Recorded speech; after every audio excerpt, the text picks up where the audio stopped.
Tavi's hands burned against the old man's chest. Heat radiated through her palms, pulling something dark and twisted from his flesh. The machine screamed. His body arched off the hospital bed. She pressed harder, sweat rolling down her temples, her breath coming in short gasps. The poison fought back, coiling like a living thing beneath his ribs, but she yanked it out anyway, the same way her grandmother had taught her 50 years ago in a Louisiana shack with dirt floors and no electricity. Kang Minjun's eyes snapped open. He gasped, air flooding his lungs like a drowning man breaking the surface. The color returned to his gray skin in waves. Alive. Impossible, but alive. Tavi stumbled backward, her knees weak, her vision spotting. Across the room, standing perfectly still in the doorway, a woman watched. Seo Haewon. Tall. Beautiful. Wearing a coat that cost more than Tavi's entire year's salary. Her face showed nothing. No surprise. No relief. Just cold calculation, like someone watching a chess piece move in the wrong direction. That's when Tavi knew. She just made the worst mistake of her life. Before we start, make sure to hit like and subscribe. And really, I'm curious, where are you watching from? Drop your country name in the comments. I love seeing how far our stories travel. The next morning, Tavi clocked in at Mercy General at 5 a.m., same as always. She grabbed her mop bucket, her cart of cleaning supplies, and headed to the third floor. Invisible. That's what 73-year-old black women in custodial uniforms were supposed to be. She'd spent 12 years perfecting that invisibility after they banned her from patient care. After her granddaughter died and the hospital blamed her for interfering. She scrubbed the same hallway she'd scrubbed 1,000 times, praying no one would remember last night. Praying Minjun's people would forget about the old cleaning lady who'd put her hands on their boss. At 6:15, the black SUVs pulled up. 3 of them. Tinted windows. Men in dark suits stepped out, moving like soldiers. The hospital lobby went quiet. Security guards straightened. Nurses whispered. Tavi kept her head down, kept mopping, but her hands shook so hard the mop handle rattled. They found her anyway. The lead man wore sunglasses indoors. His English was clipped, polite, terrifying. Miss Beaumont. A gift. From Patriarch Kang. He wishes to express his gratitude. He held out a velvet box. Navy blue. Gold clasp. Tavi didn't touch it. I don't want anything. Please. Just go. Mr. Kang insists. The man placed the box on her cleaning cart. Bowed. Left. The other nurses stared. Her supervisor, Linda, marched over, arms crossed. What was that about? Nothing. Tavi shoved the box into her supply bag. Just a misunderstanding. But it wasn't nothing. And when she left work at 2 p.m., the black SUV followed her home. She lived in a rundown apartment complex off Memorial Drive. 12 floors. Broken elevator. Graffiti on the walls. She climbed the stairs to the 7th floor, her knees aching, her breath short. The SUV idled in the parking lot below. Watching. Her apartment door was unlocked. Tavi froze, key in hand. She always locked it. Always. She pushed the door open slowly. Everything looked the same. Her small couch. Her tiny kitchen. The pictures of her granddaughter on the wall. But something felt wrong. The air smelled different. Like cologne. Like someone had been breathing in her space. She walked through each room, her heart hammering. Her drawers had been opened and closed. Her closet door was ajar. Her medicine cabinet had been searched. Nothing taken. Just examined. They'd been inside her home. Tavi's hands trembled as she locked the door, shoved a chair under the handle, and sat on her couch.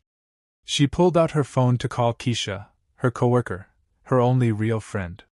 But before she could dial, she saw them. Roses on her kitchen table. 12 of them. Black. Arranged in a crystal vase she didn't own. She walked closer, her stomach twisting. Black roses. A funeral arrangement. The card was tucked between the stems, thick cardstock, embossed lettering. She opened it. Asterisk rest in peace. Soon. H. Asterisk. Hey one. Would you trust a gift from someone who just saved your life? Or run from the people who are watching your every move? The call came at 4 a.m. Tavi jerked awake, her phone buzzing on the nightstand. Unknown number.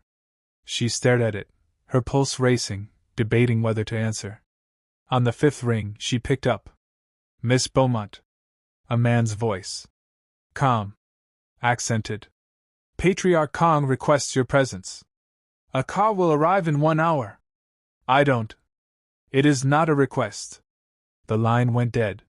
58 minutes later, Tavi stood on the curb in her best church dress, the only thing she owned that didn't scream poverty. The black SUV pulled up. The door opened. She got in because what choice did she have? The drive took 40 minutes. They left the city, wound through gated communities, then turned onto a private road lined with trees. The compound appeared like something out of a movie. High walls. Security cameras. Men with earpieces stationed every 20 feet. The SUV stopped in front of a mansion that looked like it had been airlifted straight from Seoul. Marble steps. Koi ponds. Perfectly trimmed hedges. Tavi was led inside. The floors were so polished she could see her reflection. Chandeliers hung from ceilings 2 stories high. Silence pressed down like a held breath. Minjun waited in a sitting room filled with art she recognized from museum catalogs. He stood when she entered, leaning on a cane but looking stronger than he had any right to be. His suit was gray, perfectly tailored. His eyes were sharp, grateful, unbearably kind. Miss Beaumont. Please sit. She sat on the edge of a chair that probably cost more than her car. He sat across from her, studying her face like she was a puzzle he needed to solve. You saved my life, he said simply. I do not take that lightly. I just did what anyone would do. No. His voice was firm. What you did, no doctor could do. What you did was a miracle. And now you are in danger. Tavi's breath caught. What? The poison that nearly killed me was not accidental. Someone close to me wants me dead. They will try again. And now that you have interfered. He paused, his jaw tightening. You have made yourself a target. Before Tavi could respond, the door opened. Haewon entered like she owned the air itself. Chanel suit. Heels that clicked against the marble. Hair pulled back in a sleek bun. She smiled at Tavi, and it was the kind of smile a snake gives before it strikes. Father. Haewon's English was flawless, her tone sweet as honey laced with arsenic. You didn't tell me we had a guest. This is Miss Beaumont. The woman who saved my life. Haewon's eyes locked onto Tavi. Measured her. Dismissed her. How wonderful. We are so grateful. Tavi's phone buzzed in her purse. She glanced down. A text from Keisha. Asterisk girl, call me. Now. People at the hospital asking questions about you. Something's wrong. Asterisk. Tavi looked up. Minjun was offering her something. An envelope. Thick. Heavy. $2 million, he said. A home. Protection. A place in my family. You saved my life. Now let me save yours. Tavi's hands shook as she stared at the envelope. Across the room, Haewon tilted her head, her smile still perfectly in place, her eyes dead and cold as winter. You are under my protection now, Miss Beaumont, Minjun said. Whether you accept this or not. Tavi looked at Haewon. At the predator wrapped in designer clothes. At the woman who had sent black roses and a death threat. And she realized the truth with sickening clarity. Minjun thought he was protecting her. But Haewon had already marked her for death. She wasn't protected. She was bait. If someone offered you $2 million to stay in a house where someone wanted you dead, would you take it, or run while you still could? Tavi moved into the compound on a Tuesday. She brought one suitcase. Everything she owned fit inside it. The room they gave her was bigger than her entire apartment. Floor-to-ceiling windows. A bed that felt like sleeping on a cloud. A bathroom with heated floors and a tub the size of a small pool. It was beautiful. It was a prison. Marcus met her in the hallway that first morning. 6'4". Broad shoulders. Skin dark as midnight. Ex-Marine, she'd learn later. He didn't smile, but his eyes were kind. Miss Beaumont. I'm head of security. You need anything, you call me. He handed her a phone. New. Expensive. This line goes straight to me. You feel unsafe, you hit the red button. I'll be there in 30 seconds. Thank you? Don't thank me yet. He glanced down the hallway. Just watch yourself. Not everyone here wants you safe. Before Tavi could ask what he meant, an older Korean woman appeared. Small. Gray hair pulled into a bun. She wore a simple dress and an apron, and her eyes crinkled when she smiled. I am Mrs. Kim. Housekeeper. You need anything, you asked me?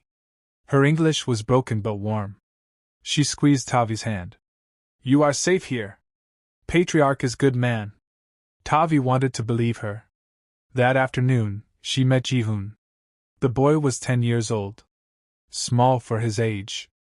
He sat in the library, surrounded by books he wasn't reading, staring out the window at nothing. His eyes were dark, empty. Haunted. Mrs. Kim had whispered the story earlier. His mother, Minjun's daughter-in-law, had died 2 years ago. Car accident. Since then, Ji-hoon hadn't spoken a single word. Tavi walked into the room slowly. Sat down in the chair across from him. Didn't say anything. Just sat. After a while, she picked up one of the books. A picture book about the ocean. She opened it, started looking at the pictures. Ji-hoon's eyes shifted. Just barely. Watching her. Tavi turned a page. Pointed to a whale. I always wanted to see one of these. Up close. You ever seen a whale? Silence. She kept turning pages. Kept talking. Not pushing. Just being there. After 10 minutes, Ji-hoon moved. Slowly. He slid off his chair and walked over. Stood next to her. Looked at the book. Tavi's heart squeezed. She turned another page. Ji-hoon reached out. His small hand touched hers. And the moment his skin made contact, Tavi felt it. A jolt. A darkness. A sickness that didn't belong. Her breath stopped. She closed her eyes, letting the gift surface, letting it read what was wrong. Poison. The same poison that had nearly killed Minjun. Someone had given it to this boy. Not enough to kill. Just enough to hurt. To silence. To break. Tavi's hands tightened around Ji-hoon's. She pulled the sickness out gently, carefully, the way you'd remove glass from a wound. The boy gasped. His eyes went wide. He looked at her, really looked at her, for the first time. Then he stepped back. Stared at his hands. At her. Tavi's voice was soft. You're going to be okay, baby. I promise. Ji-hoon didn't speak. But he didn't leave either. He sat down next to her, leaned his head against her shoulder, and for the first time in 2 years he cried. Someone had tried to hurt this child. Someone in this house. Someone who wanted Minjun's empire badly enough to poison a 10-year-old boy into silence. What kind of monster poisons a child, and what happens when that monster realizes you just undid their work? The days blurred together. Tavi read to Ji-hoon every afternoon. He still didn't speak, but he started humming. Quiet. Almost like he was testing his voice, seeing if it still worked. She taught him card games. Made him laugh by pretending to lose on purpose. Mrs. Kim would bring them tea and cookies, and the three of them would sit in the library like a strange, broken little family. Minjun joined them one evening. He sat across from Tavi, watching her with Ji-hoon, and his eyes were wet. My wife, Sujin, he said quietly. She would have loved you. Tavi looked up. I'm sorry for your loss. She died 5 years ago. Cancer. She was the only person who could reach Ji-hoon after his mother died. And then we lost her too. He paused. You are the first person he has responded to since. Tavi's chest ached. He's a good boy. Just hurting. I know. Minjun's voice cracked. Thank you for seeing him. That night, Tavi couldn't sleep. She walked the hallways, restless. The compound was too quiet. Too perfect. She found herself in the kitchen, making tea, when she noticed it. A small black camera, hidden in the corner of the ceiling, pointed directly at the table where she and Ji-hoon sat every day. Her blood went cold. She looked around. Found another one. Behind a painting. Another in the hallway. Another in the library. Haewon was watching. Listening. Recording everything. Tavi went back to her room, her heart racing. She checked her dresser. Her closet. Under the bed. That's when she found it. A pill bottle. Fentanyl. Prescription label with her name on it. Tucked inside her dresser drawer, hidden under her clothes. She'd never seen it before.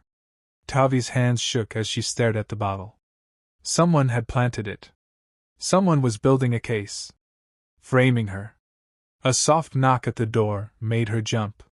Mrs. Kim slipped inside, her face pale, her eyes darting to the corners of the room where the cameras were. She pulled Tavi close, whispered in rapid Korean. Tavi had learned the language years ago, working with Korean patients at the hospital. She understood every word. Asterisk. She is building a case against you. Evidence. Lies. She will call it theft. She will call it attempted murder. You have 3 days. Maybe less. You must leave. Now. Asterisk. Tavi's throat closed. I can't leave Ji-hoon. Mrs. Kim's eyes filled with tears. Asterisk. Then you will die here. Asterisk. When the walls have eyes and your name is on evidence you didn't plant, do you run to save yourself, or stay to protect a child who's already lost everyone? Marcus found Tavi in the garden the next morning. She was sitting on a stone bench, staring at nothing, trying to figure out how to breathe. He sat down next to her. For a long time, neither of them spoke. You need to know the truth, Marcus finally said. About who you're living with. Tavi looked at him. Minjun's empire isn't clean. It never was. Tech companies, real estate, shipping, sure. But underneath? Money laundering. Protection rackets. He controls half the underground trade on the East Coast. Marcus's jaw tightened. I've worked for him for 8 years. He's not a good man. But he's loyal. He protects his people. And if you're his people, he'll burn the world down to keep you safe. Tavi's voice was barely a whisper. And Haewon? She married his son to get close to the empire. The son died 3 years ago. Overdose. Convenient timing. Marcus's eyes were hard. She's been positioning herself ever since. Removing rivals. Making alliances. She poisoned Minjun because she's tired of waiting. She wants control. Now. And Ji-hoon? Collateral damage. A silent kid is easier to control than one who might talk. Tavi's hands curled into fists. She poisoned a child. Yeah. She did. That night, Tavi confronted Minjun in his study. He looked up from his desk, surprised to see her. I need the truth, Tavi said. All of it. He studied her for a long moment. Then he nodded. Sit. She sat. I am not a good man, Miss Beaumont. I have hurt people. I have made choices that haunt me. My empire is built on things I am not proud of. His voice was steady, unflinching. But I protect my people. My family. My blood. And now you are part of that family. Whether you want to be or not. What if I don't want to be part of this? Then you leave. I will not stop you. But Haewon will. She sees you as a threat. She will not let you walk away alive. Tavi's throat tightened. So I'm trapped. No. You are protected. There is a difference. She stood, her legs shaking. I need to think. She went back to her room. Packed her bag. Decided she would leave in the morning. Let Minjun deal with Haewon. Let Marcus protect Jihoon. She couldn't fix this. She was just an old woman who cleaned hospital floors. But then, just after midnight, her door opened. Jihoon stood in the doorway. His eyes were wide, wet. He looked at her suitcase. At her. And he spoke. For the first time in 2 years, his voice cracked through the silence. Don't leave, Grandma Tavi. Please. Tavi's hands stopped shaking. Her breath caught. She looked at the boy, at his tears, at the trust in his eyes. She unpacked her bag. When a child who hasn't spoken in 2 years finally finds his voice to beg you to stay, how do you walk away from that, even if staying might kill you? The police report was filed at 9 a.m. Tavi didn't know about it until Keisha called, her voice shaking so badly she could hardly speak. Tavi, they're saying you stole jewelry. A diamond necklace worth $500,000. Haewon filed the report. She has photos. Timestamps. They're coming for you. Tavi's hands went numb. I didn't take anything. I know. But she's got evidence. Security footage. Your fingerprints on her jewelry box. Girl, you need to leave. Right now. Tavi hung up. Walked to Minjun's study. He was on the phone, speaking rapid Korean, but he stopped the moment he saw her face. What happened? Haewon. She's framing me. Theft. The police are coming. Minjun's expression darkened. He barked orders into the phone, then hung up. You are not leaving this compound. Marcus will increase security. No one gets in without my permission. She's going to destroy me. She will try. His voice was steel. She will fail. But that afternoon, Keisha was found in the stairwell outside her apartment building. Broken arm. Fractured ribs. Her face swollen and bruised. The attackers wore masks. Left no trace. But the message was clear. Stay close to Tavi, and you get hurt. Marcus told her the news in the library. Tavi's legs gave out. She sat down hard, her breath coming in gasps. Jihoon was across the room, drawing, but he looked up, his eyes wide with fear. This is my fault, Tavi whispered. No. Marcus crouched in front of her. This is Haewon's fault. And she's going to pay for it.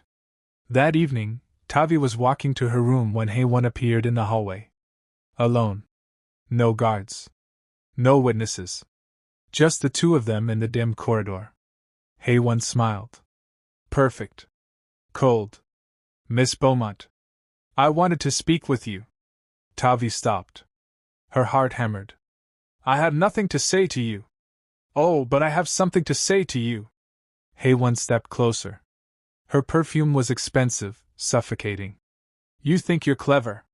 You think saving his life makes you special. But you're nothing. A cleaning woman. A nobody. And in 3 days you'll be arrested for attempted murder. His murder. Tavi's breath caught. What? The evidence is already planted. The police will find it. And when they do, Minjun won't be able to protect you. Not from prison. Haewon leaned in, her voice dropping to a whisper. You should have taken the money and left when you had the chance.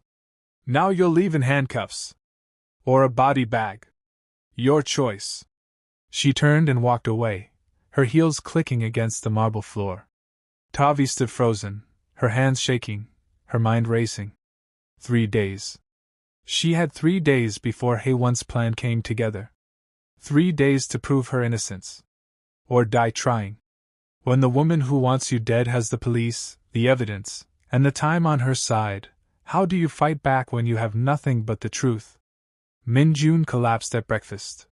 One moment he was drinking tea, talking to Jihoon about school. The next, his cup shattered on the floor. His body convulsed. Foam appeared at the corners of his mouth.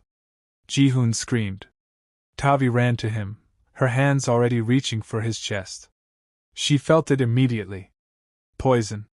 The same kind. Stronger this time. Meant to kill fast. Call an ambulance! She shouted at Mrs. Kim. But before she could pull the poison out, the front doors burst open. Police officers flooded into the dining room. Guns drawn. Radios crackling. "Step away from him! Hands up!"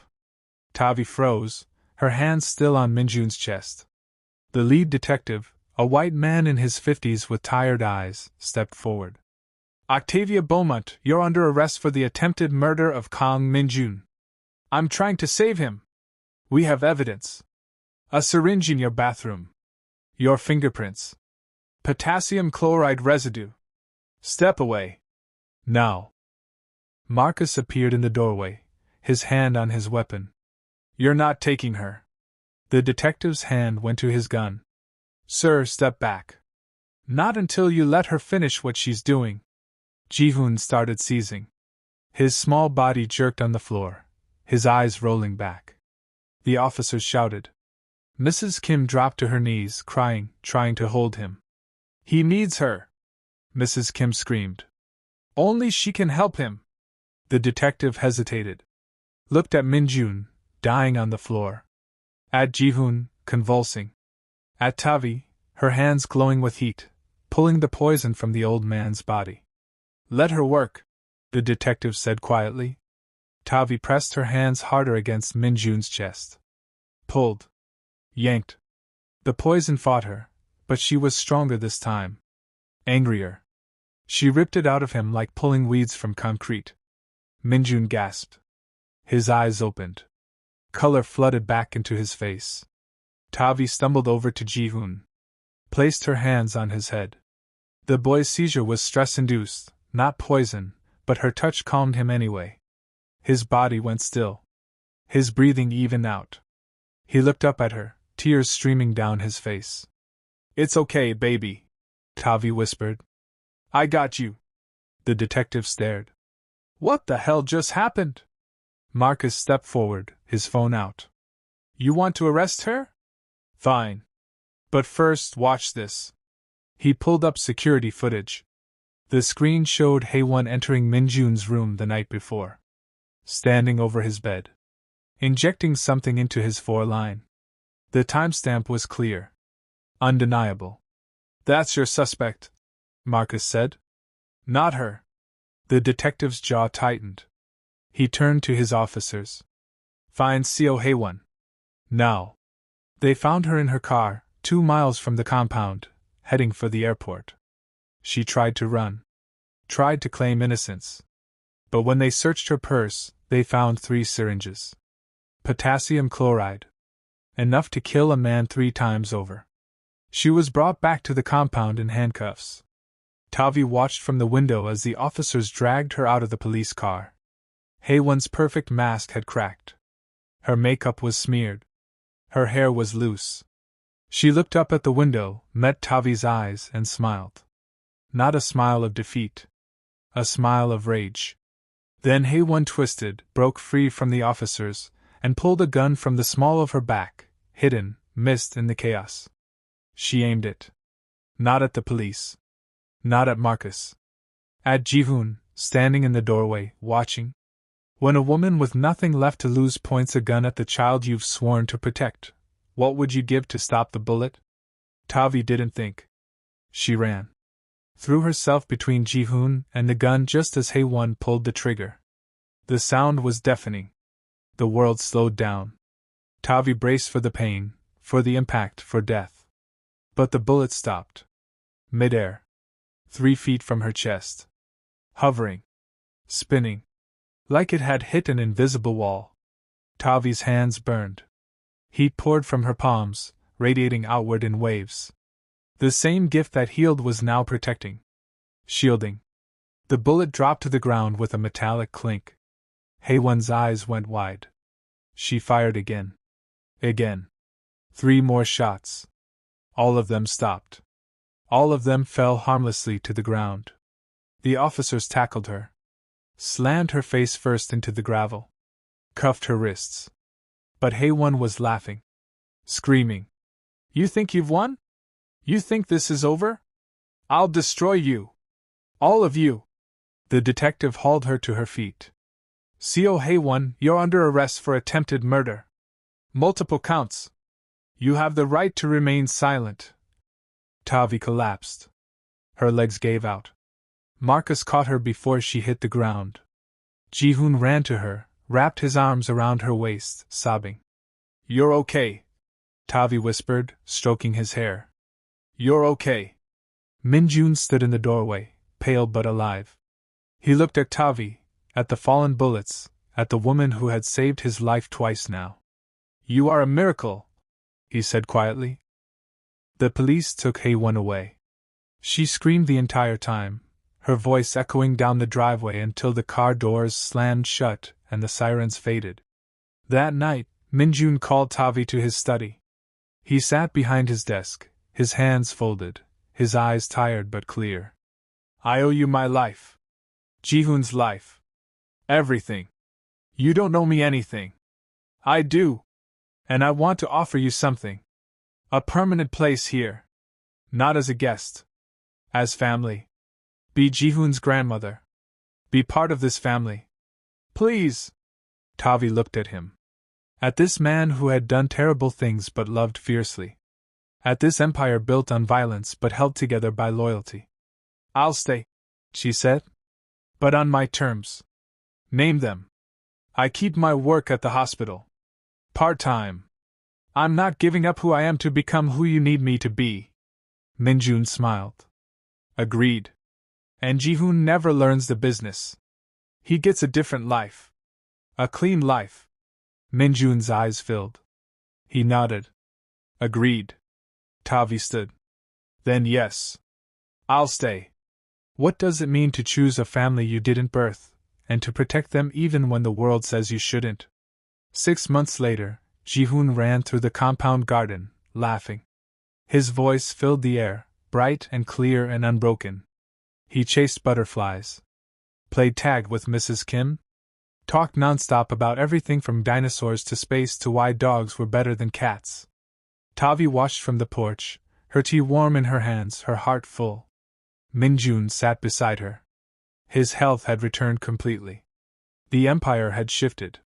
Less violence. More legitimate investments. He'd walked away from the worst of it, delegated the rest, focused on rebuilding. You changed everything, he said quietly. I didn't do anything but show up. That's all it takes sometimes. Tavi had started a new program at Mercy General. Teaching nurses about intuitive care. About listening to patients beyond the machines. About touch as healing. The hospital administration had resisted at first, but after 3 months of seeing results, better recovery rates, fewer complications, happier patients, they'd made it permanent. She split her time now. Mornings at the compound with Ji-hoon. Afternoons at the hospital. Evenings in her art studio, a space Min-jun had built for her in the East Wing. She painted. Wrote. Prayed. Healed. Ji-hoon appeared on the porch, out of breath, grinning. Grandma Tavi, can you teach me? The thing you do with your hands? Tavi's heart squeezed. You want to learn? Yeah. I want to help people. Like you? She pulled him close. Placed her hands on his head. Felt the warmth rising between them. The gift, passing from one generation to the next. Okay, baby. I'll teach you. But first, you have to understand something. This gift isn't about power. It's about love. It's about showing up when people need you most. Even when it's hard. Even when it's scary. You understand? Ji-hoon nodded. I understand. Tavi smiled. Then let's begin. They sat together on the porch, her hands over his, teaching him how to feel the warmth, how to let it flow, how to trust the gift that had been passed down through blood and faith and stubborn hope. Min-jun watched them, his eyes wet. Mrs. Kim brought out fresh tea and cookies, humming under her breath. Marcus stood by the gate, alert as always, but smiling. And Tavi, the 73-year-old black woman who the world had tried to make invisible, sat in the golden afternoon light, teaching a boy how to heal. They tried to make her disappear. But God doesn't waste miracles on quiet women. He gives them to the ones the world tried to erase, so they can shine brighter than anyone ever feared. This is just one story of courage, survival, and the power of refusing to stay invisible. If this story touched you, subscribe and turn on notifications so you don't miss the next one. Drop a comment below. What would you have done in Tavi's place? Your thoughts inspire others. Share this story with someone who needs to hear it. Because sometimes the greatest miracles happen when we refuse to give up. ****